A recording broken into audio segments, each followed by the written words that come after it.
জয় মা গঙ্গা। বেনারস ও হরিদ্বারের ধাজে আমাদেরও বেলুর মঠে গঙ্গা আরতি শুরু হয়ে গেল। কি অপূর্ব দৃশ্য দেখুন। এখানে 7 জন পুরোহিত তারা মা গঙ্গাকে আরতি করছে, আর এখানে সমস্ত মহারাজ ভক্তগণ সেই আরতি দেখছেন। আমরা যেরকম হরিদ্বারে দেখতে পাই, বেনারসে দেখতে পাই, সেটা এখন বেলুর মঠে গেলে আপনারা ঠিক এই সন্ধ্যার সময় এরকম এই আরতি দেখতে পাবেন। একটা অপূর্ব দৃশ্য দেখুন।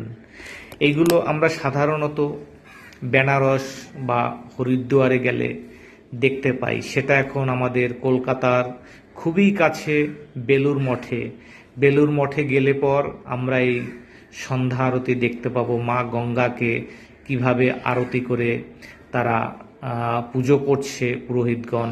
তো সেগুলো দেখার জন্য যদি আপনাদের ইচ্ছা হয় কখনো, তাহলে আপনারা বেলুর মঠে অবশ্যই আসুন। দেখুন কত সুন্দর লাইটিং করেছে, পুরো একদম বেনারস হরিদ্বারের ধাঁজে। তো ভিডিওটা ভালো লাগলে সকলকে দেখার জন্য সুযোগ করে